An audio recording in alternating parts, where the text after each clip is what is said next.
Everyone, welcome to Vishakha classes. और आज मैं आपके लिए लेके आई हूँ सीए फाउंडेशन कोर्स का मैथ्स लेसन्स। और उसमें से आज हम देखने वाले हैं second lesson economic and matrix.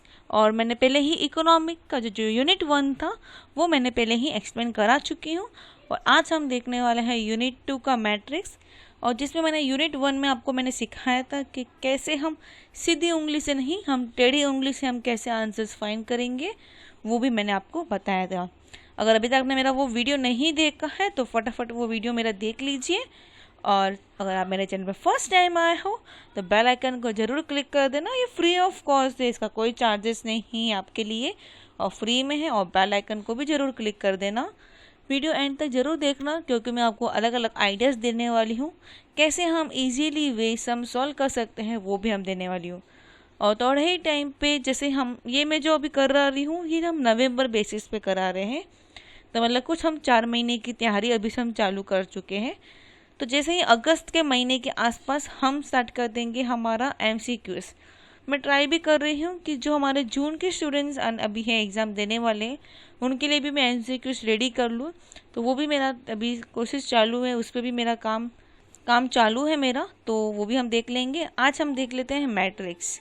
और इसमें आज हम सीखने वाले हैं अलग अलग मैट्रिक्स होते क्या हैं, किस तरीके से होते हैं, वो सब हम यहाँ पे देखने वाले हैं। तो सबसे पहले आपको ये मालूम होना चाहिए मैट्रिक्स में क्या क्या चीज़ें काम की होती हैं, उसे कैसे अरेंज करते हैं और उसे मैट्रिक्स कैसे बोलते हैं। तो सबसे पहले चीज़ आती है रो। तो रो का मतलब होता है स्लीपिंग लाइन, मतलब स्लीपिंग में जो भी होगा वो मेरा क्या होगा, रो। स्लीपिंग में जो भी रो होगा वो होगा हमारा रो। स्टैंडिंग में जो भी होंगे वो हमारे हो जाएंगे कॉलम।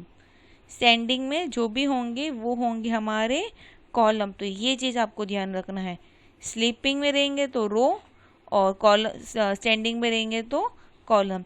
जब इसको हम अरेंज करते हैं इस तरीके से उसे हम बोलते हैं मैट्रिक्स। जब भी हम इस तरीके से अरेंज कर देंगे तो हम क्या बोलते हैं उसको, मैट्रिक्स। तो ये चीज़ आपको यहाँ पे ध्यान रखना है। आगे देख लेते हैं। और इसमें कुछ इंपॉर्टेंट जैसे जैसे लगेगा मेरे को वैसे वैसे मैं इंपॉर्टेंट इसमें देती रहूँगी। मैं अगर जूम करूँ इसको तो ये चीज़ आप यहाँ पे देख रहे हो, ये दो चीज़ें, इसको बोलते हैं बॉक्स ब्रैकेट और एक बोलते हैं सर्कल ब्रैकेट, हम कर्व ब्रैकेट बोलते हैं। ये वाले हम यहाँ पे मैट्रिक्स में यूज़ करते हैं। जैसे आप यहाँ पे देख सकते हो यही हम यूज़ करते हैं। यहाँ पे बीच में हम कहीं पे लाइन नहीं खींचेंगे, इस तरीके से हमें यहाँ पे करना है। ये चीज़ आपको यहाँ पे अच्छे से ध्यान रखना है, ये समझ के आपको यहाँ पे लेना है, ठीक है। अब देख लेते हैं यहाँ पे A is the rectangular matrix with M is row. यहाँ पे जो M है वो मेरा क्या है, रो है, और N क्या है मेरा यहाँ पे कॉलम है। M मतलब रो यहाँ पे इसके हिसाब से, ओके, और N क्या हो गया, कॉलम। और यहाँ पे INJ लिखा हुआ है, ठीक है।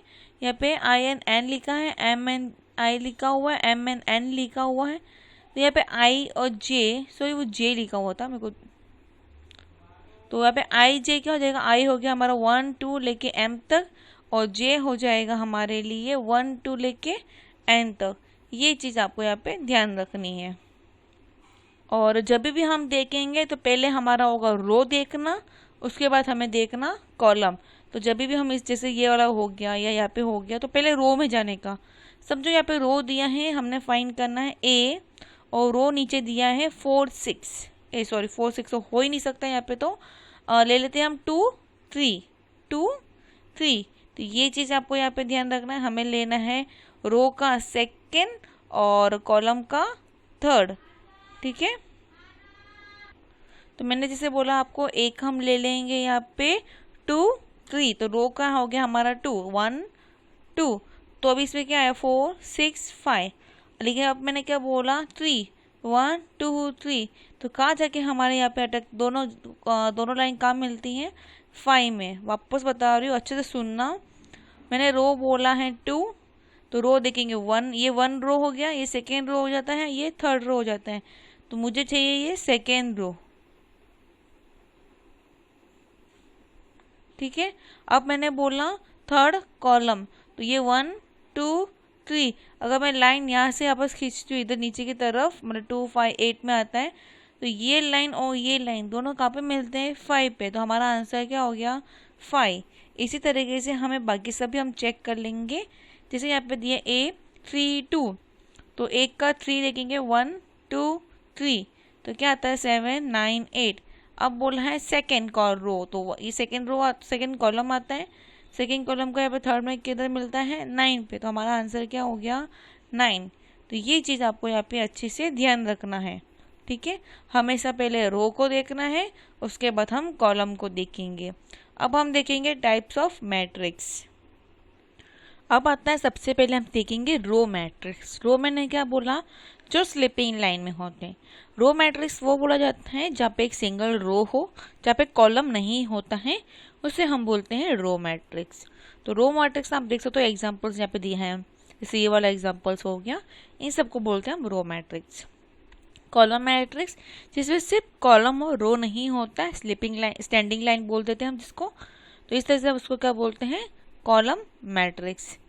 अब आता है जीरो मैट्रिक्स या न्यूल मैट्रिक्स, जिसमें सिर्फ 0 0 0 लिखा हुआ रहता है, ठीक है। तो यहाँ पे देख सकते हो 4 में लिखा है 0, यहाँ पे इसमें लिखा है 0, यहाँ पे भी 0, कुल मिला के क्या है सिर्फ 0 है, तो उसको हम क्या बोलेंगे जीरो मैट्रिक्स, ठीक है। स्क्वायर मैट्रिक्स आपको मालूम होना चाहिए। स्क्वायर मैट्रिक्स का मतलब होता है जितने भी रो में नंबर्स, रो जितने होंगे, जैसे अगर रो 1 3 3 रो है तो 3 कॉलम होने चाहिए, 2 रो है तो 2 कॉलम होने चाहिए, 4 रो है तो 4 कॉलम होने चाहिए। स्क्वायर का मालूम है ना, ऑल साइड्स आर इक्वल। वैसे रेक्टेंगुलर में थोड़ा अलग होता है।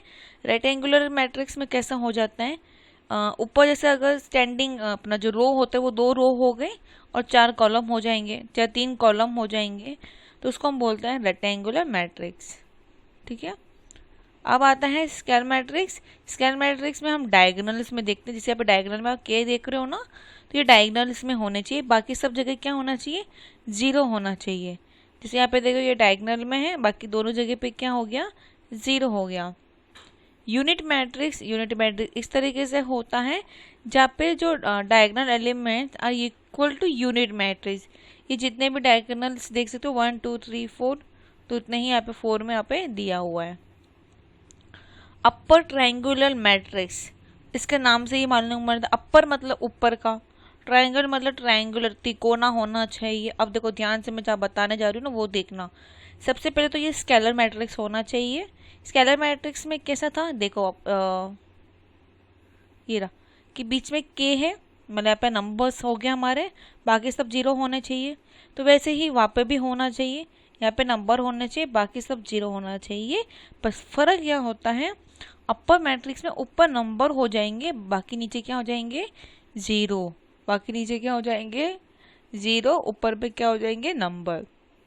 ये वाला रॉन्ग है, ये वाला राइट नहीं है, इसको राइट मत मानना, क्योंकि यहाँ पे ये रॉन्ग दिया है, अपर में ही बनना चाहिए, नीचे यहाँ पे सब 0 आने चाहिए थे।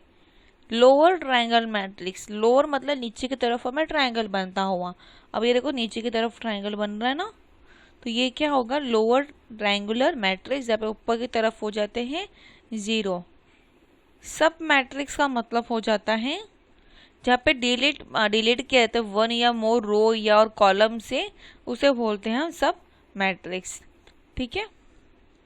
इस तरीके से अलग अलग आपको आएंगे कि कौन सा मैट्रिक्स है, स्केलर मैट्रिक्स इसमें से कौन सा है, रो मैट्रिक्स कौन सा है, या कॉलम मैट्रिक्स कौन सा है। तो आपको ये माइंड में बैठा देना कि किसको हम कौन सा मैट्रिक्स बोलते हैं। अब यहाँ पे आता है हम एल्जेब्रिक ऑफ मैट्रिक्स सीखेंगे, जहाँ पे हम एडिशन और सब्ट्रैक्शन सीखेंगे 2 मैट्रिक्स को यूज़ करते हुए।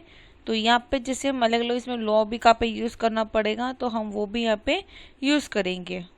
अब प्लस कैसे करना है यहाँ पे मैं दिखाती हूँ आपको, ये मत देखो, यहाँ पे काम का चीज़ है, ये वाली काम की चीज़ है।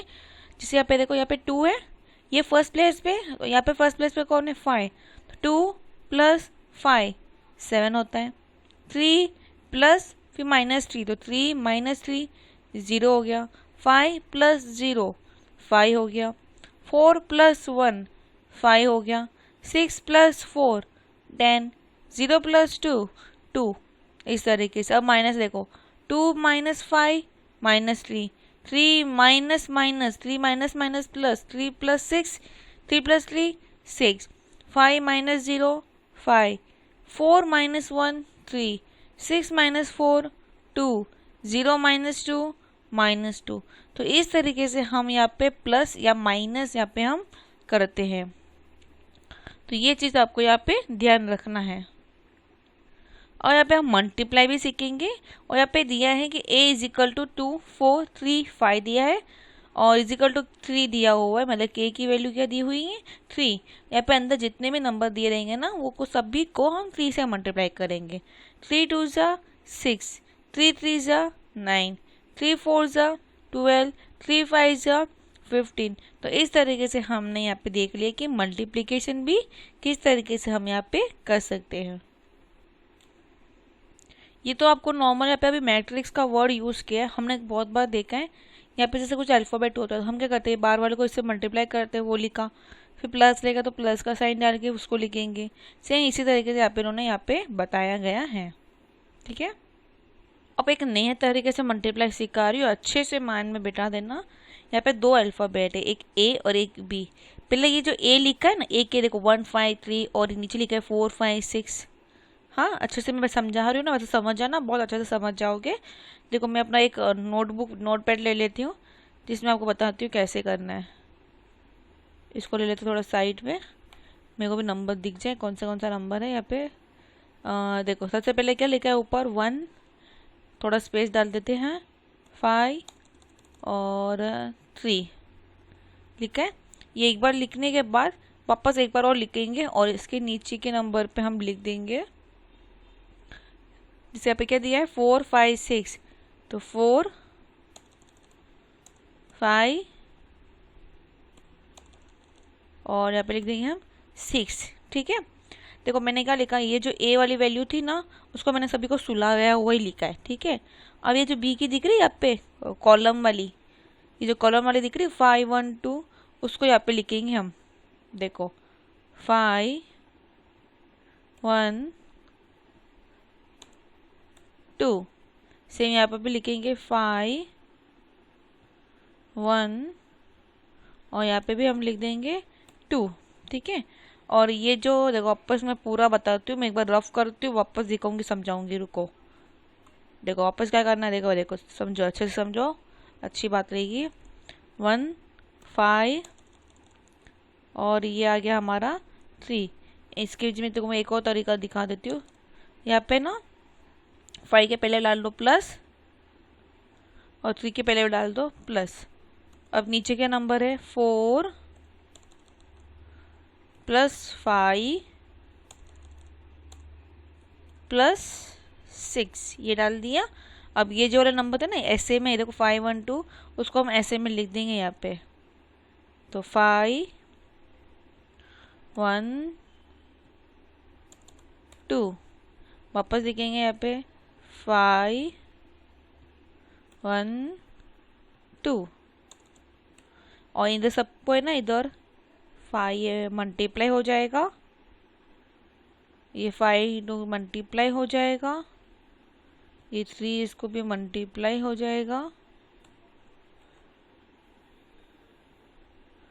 यहाँ पे भी हम मल्टीप्लाई का साइन डाल देंगे, यहाँ पे भी हम मल्टीप्लाई का साइन डाल देंगे और यहाँ पे भी हम मल्टीप्लाई का साइन डाल देंगे। ठीक है, अब देखो 5 1 जा 5, 5 1 जा 5, फिर प्लस का साइन, वापस 5 1 जा 5 प्लस का साइन, फिर क्या है 3 2 जा 6 बराबर। अब नीचे लगा क्या है 4 5 जा 20 प्लस का साइन, 5 1 जा 5 प्लस का साइन, 6 2 जा 12 प्लस का साइन। ये हो गया।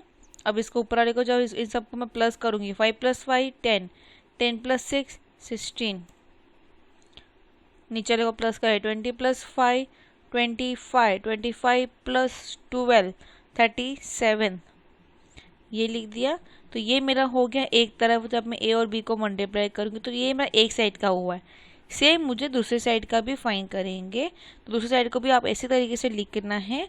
ये जो नंबर है 1 4 ये सब सेम लेंगे, बस यहाँ पे क्या आ जाएगा, ये जो 3 0 8 है ना, और यहाँ पे 3, यहाँ पे 0 और यहाँ पे 8, यहाँ पे 3 यहाँ पे 0 और यहाँ पे 8, इस तरीके से आपका यहाँ पे हो जाएगा। ठीक है, समझ गया? आपको अच्छे से समझ गया होगा, मैं आपको समझाऊँ जरूरत तो नहीं है, लेकिन आप समझ गए होगे इतना मुझे भरोसा है। कैसे करना है मल्टीप्लाई आपको अच्छे से अभी आ गया हो गया, किस तरीके से मल्टीप्लाई करना है। पहले वाले का आप रो ले लो, दोनों तरफ इधर भी रो लिखो, इधर भी रो लिखो, इधर भी रो लिखो, उसका रो लिखो। जो कॉलम खड़े में ना उसको सुला दो सबको, और फिर ये इसको पूरा प्लस कर दो, लिख दो, यहाँ पे प्लस करके लिख दो, यहाँ पे तुम्हारा आंसर खत्म हो जाएगा। ठीक है, एग्जाम देखो इस तरीके से भी आ सकते सम अभी आपको।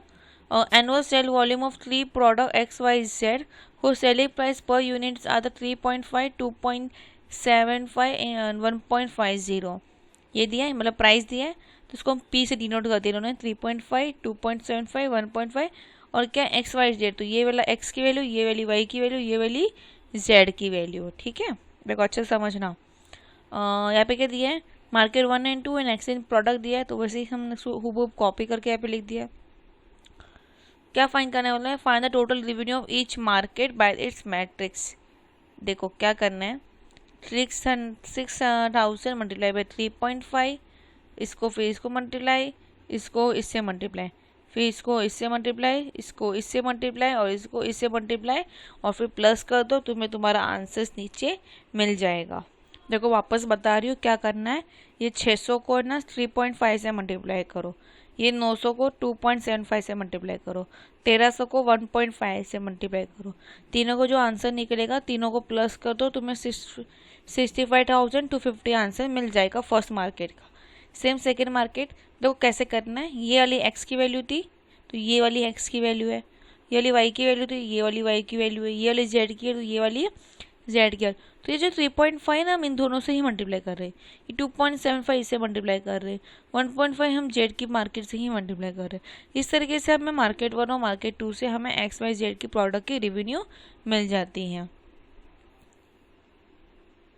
अब आता है इसमें अच्छा सा एक आता है ट्रांसपो ऑफ मैट्रिक्स, जहाँ पे अगर आपने लीनियर इक्वेशन की है जिसमें हम ग्राफ में मालूम है ऐसे लाइन खींचते थे, जैसे यहाँ पे एक्स लिखा हुआ होता था, यहाँ पे हम एक्स बार ऐसे लिखते थे लाइन खींच के। कुछ नहीं करना है इसमें, ज़्यादा नहीं देखना है। यहाँ पे जितने भी ऐसे रो में ऐसे में है तो उसको ऐसे ले के हम यहाँ पे कर देंगे इस तरीके से। यहाँ पे क्या 1 -2 -1 -2 6, यहाँ पर आएगा 1 -2 and 6, 308 308 732 732। वो क्या सम यार, इतना सा ही सम था, इससे आगे सम नहीं था, तो इतना ही सम करना है आपको भी। अब यहाँ पर उन्होंने बोला कि ए स्क्वायर फाइंड करने के लिए, क्या फाइंड करने वाला है, ए स्क्वायर फाइंड करने के लिए। कुछ घबराने का नहीं, वही माइंड रखने का। ऊपर का पहले अगर ये रो लिखा है ना तो उसको 3 बार लिख दो, ये जो लिखा फर्स्ट वाले को इसको हुबहू उठा के 3 बार लिख दो, 1 2 3 लिख दिया।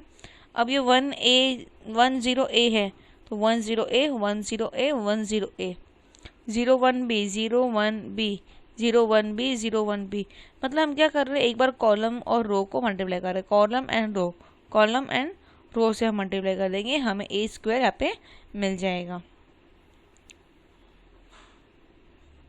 ये अभी हमने जो मार्केट वाला सम किया था बस उसी तरीके से आपको ये भी सम करना है। इस तरीके से लिखा, same 25 multiply by 1200, 25 multiply by 1000 और 15 मल्टीप्लाई बाय 600, तीनों को जो आंसर आएगा प्लस कर दो। फिर 20 मल्टीप्लाई बाय 1200, 30 मल्टीप्लाई बाय 1000 और 10 मल्टीप्लाई बाय 600, तीनों को प्लस कर दो तो मैं एक आंसर मिल जाएगा। ये हो गया सम यहाँ पे कंप्लीट। ठीक है, एग्जाम में फटाफट कैसे करना है, इतना सब कुछ लिखना नहीं है। देख रहे हैं क्या दिया, इन द सर्टन सिटी दिया द 5 कॉलेज, मुझे मालूम है 5 कॉलेज बोला है, 20 स्कूल्स की बात की गई है और इस school has 3 peons, 1 clerks, 1 hard clerks and colleges, और कॉलेजेस में 5 प्यून्स, 3 क्लर्क्स, 1 हेड।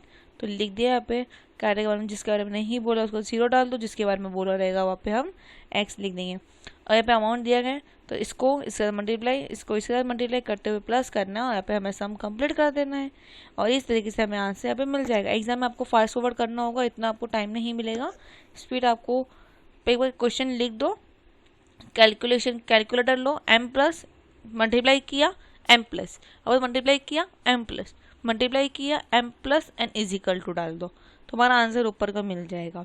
जैसे पहले 3 मल्टीप्लाई बाई 1100 लिखो, एम प्लस दबाओ, फिर 1 मल्टीप्लाई बाई 1700 एम प्लस दबाओ, 1 इंटू 3000 एम प्लस दबाओ, 0 इंटू 2500 एम प्लस दबाओ और तुम्हें आंसर कैसे मिलेगा?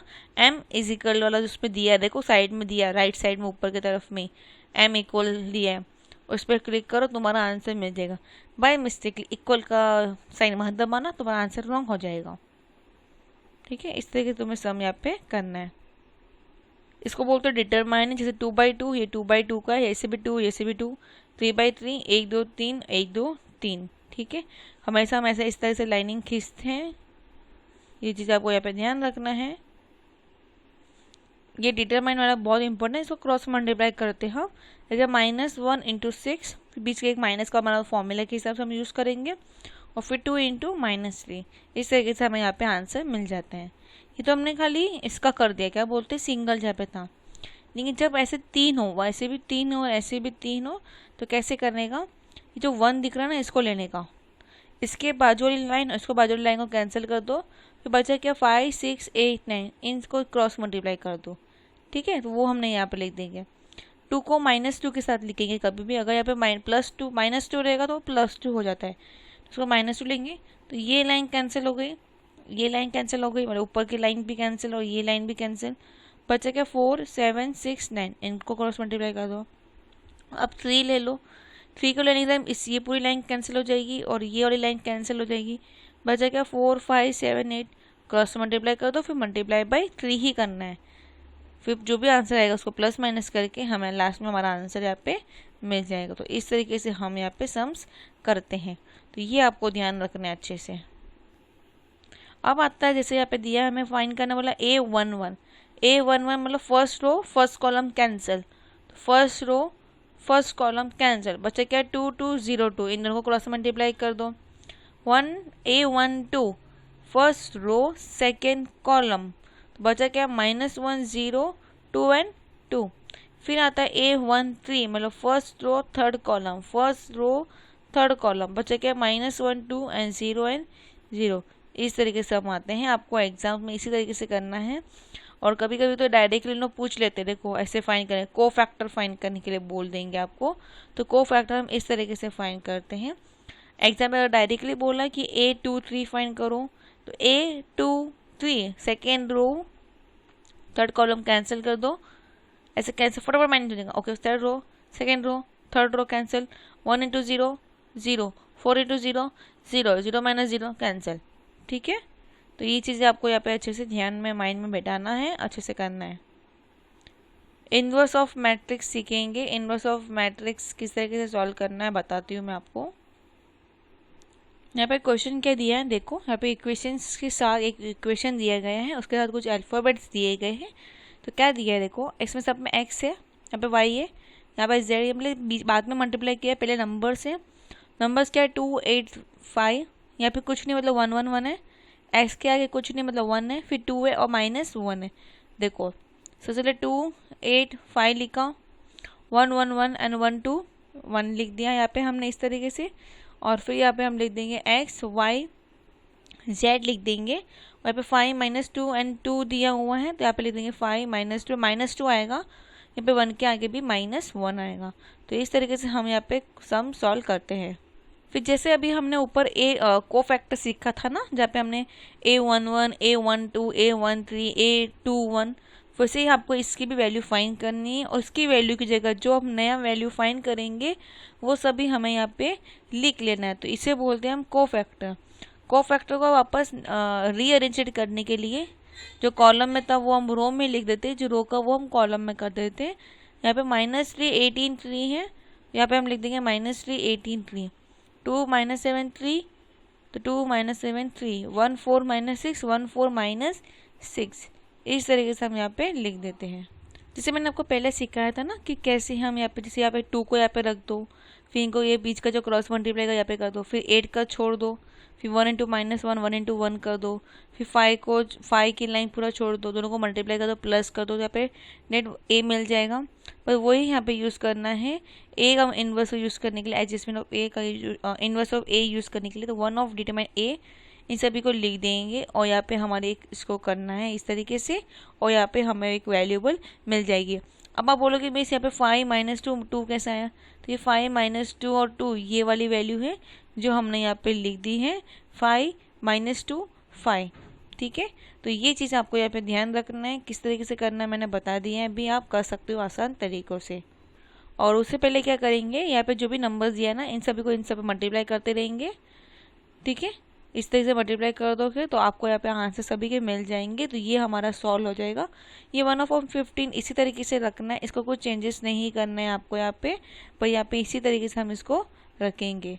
ठीक है, और फिर क्या करेंगे, इन सभी को प्लस माइनस कर दो, यहाँ पे प्लस माइनस कर दो, यहाँ पे प्लस माइनस कर दो, एक वैल्यू को मिल जाएगी, सबकी एक एक वैल्यू मिलेगी। यहाँ पे जो वैल्यू मिलेगी वो 15 से डिवाइड कर दो, तो यहाँ पे मिल गया -3। यहाँ पे 10 + 14 24, 24 + 6 30, 30 डिवाइड बाई 15 कितना होता है 2। 5 + 8 5 10 10 10 4 14, इस तरीके प्लस किया 13 13 -12 -1, तो -1/15, तो -1 पे हम पकड़ के चलेंगे उसको।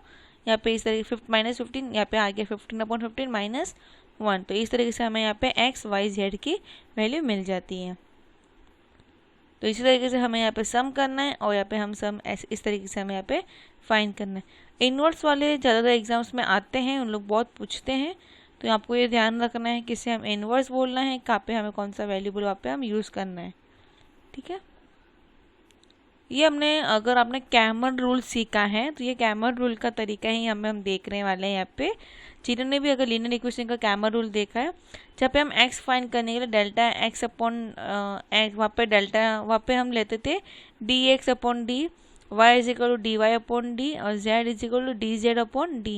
यहाँ पे हम डेल्टा डायरेक्ट डेल्टा ले लेते हैं। ठीक है, हमें डेल्टा क्या दिया है, a11 a22 a31, फिर a122 a22 a32 a13 a23 a33, मतलब 11 112 30 21 22 23 31 32 33। अब कैसे करना है मैं बताती हूँ, इजी तरीके से बताऊंगी तो अच्छे समझ जाना, तो आपको इजी तरीके से समझ जाएगा। तो जो फर्स्ट वाला है ये हमारे x है, ये y है, और ये हमारा z है। ये x है, ये y है, ये हमारा z है।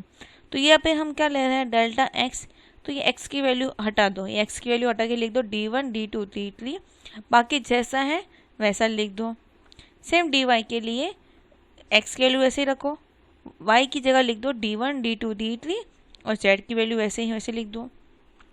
सेम डेल्टा z के लिए a की x की वैल्यू है जैसे ही, y की वैल्यू भी जैसे वैसे ही, और z की वैल्यू पे लिख देंगे हम d1 d2 d3, और फिर हमें इसको सॉल्व करना है और हमें फाइंड करना है। इस तरीके से हमें वहाँ पे आंसर्स मिल जाएंगे। ये देखो 3 वैल्यू दी गई है, 2x - y + z = 4x + 3y + 2z = 12, 3x + 2y + 3z = 60 ये लिए गए हैं। यहाँ पे a x y z की वैल्यू है, तो यहाँ पे x की वैल्यू लिखेंगे, यहाँ पे y की वैल्यू लिखा, और यहाँ पे हम z की वैल्यू लिखेंगे। ये जो दिख रहा है 4 12 16, वहाँ पे हम वो c मानते थे, यहाँ पे हम d मानेंगे। तो अब हम फाइंड क्या करना है, हमें delta x upon x, delta x upon delta, मतलब dx upon d, x find करने के लिए x फाइंड कर रहे हैं, तो x की वैल्यू जगह क्या लिखेंगे हम 4 12 16, बाकी हमें y की वैल्यू जो है वही, z की वैल्यू है जो वैसे ही लिखेंगे, बाकी तो हमें x y z लिखना है। सेम यहाँ पे हमें इसको हटा के क्रॉस मल्टीप्लाई करो, -1 को हटा के क्रॉस मल्टीप्लाई करो, 1 को हटा के क्रॉस मल्टीप्लाई करो। सेम नीचे वैसे करेंगे, दोनों को प्लस माइनस करके हमें वैल्यू मिल जाएगी। सेम हम वैसे ही y के लिए फाइंड करेंगे। अब मुझे मालूम पड़ेंगे इन सबको मल्टीप्लाई करके मेरा आंसर नीचे यहाँ पे क्या है 0, यहाँ पे हम 0 ही रखेंगे, वापस सॉल्व करने की कोशिश नहीं करेंगे। तो इस तरीके से हमें आंसर यहाँ पे फाइंड करना है। ऐसे ही यहाँ पे सॉल्व कर देंगे हम सभी, यहाँ पे वैसे ही करना है आपको। और फिर यहाँ पे आपको कुछ MCQs दिए गए हैं, MCQs पहले आप सबसे पहले ऊपर के सॉल्व करो, उसके बाद फिर आप ये नीचे के सॉल्व करोगे। ठीक है, यहाँ पे बहुत सारे दिए गए हैं, और पहले आप सॉल्व करोगे, समझोगे किस तरीके से करना है, उसके बाद ही आप वहाँ पे वो वाले सम्स में आप जाओगे, सॉल्व करके आओगे। फिर यहाँ पे आप इसको एज द प्रैक्टिस के लिए आप यहाँ पे यूज़ करोगे। तो यहाँ पे बहुत सारे दिए गए हैं और प्लस साइड से मेरे हिसाब से नीचे आपको आंसर्स भी यहाँ पे दिए गए हैं, ठीक है। तो उसका भी आप टेंशन मत लो। हाँ, अगर आपको उस सॉल्व करने के टाइम भी अगर आपको नहीं समझे किस तरीके से सॉल्व करना है, तो आप मुझे कमेंट बॉक्स में आके मुझे क्वेश्चन नंबर डाल सकते हो कि मिस आप मेरे को ये चैप्टर या ये लेसन का क्वेश्चन नंबर दिस नहीं आ रहा है। यहाँ तक कि आप मेरा Telegram channel Vishakha CA academy में जाके भी आप मुझे वहाँ पे फॉलो कर सकते हो। वहाँ पे भी आप मुझे क्वेश्चंस पूछ सकते हो फ़ोटो खींच कर। देखो यहाँ पे पूरा है ना समरी राइटिंग दिया गया है, तो समझ जाएगा आपको किस तरीके से करना है। तो यहाँ पे हमारा ये मैट्रिक्स लेसन कंप्लीट होता है, मतलब हमारा सेकेंड लेसन भी यहाँ पे हमारा कंप्लीट हो जाता है। आई होप आपको ये समझ गया है किस तरीके से करना है। अगर आपको कुछ भी डाउट हो तो आप मेरे टेलीग्राम चैनल पे, यहाँ तक कि आपके लिए यूट्यूब पूरी टाइम ओपन है, कमेंट बॉक्स में आइए पूछिए, आपको हर सवालों का जवाब आपको वहाँ पे मिलेगा। और अभी तक अगर आपने मेरे चैनल को सब्सक्राइब नहीं किया है, सब्सक्राइब कर दो, क्योंकि मैं अलग अलग वीडियोस लेके आती हूँ, बहुत सारे वीडियोस मैं लेके आती हूँ यहाँ पे। अभी तो मैंने सीए फाउंडेशंस के लिए वीडियो चालू की है। अगर आप ग्रेजुएशन के स्टूडेंट्स हो तो उनके लिए भी मैं वीडियोस लाने वाली हूँ, ठीक है।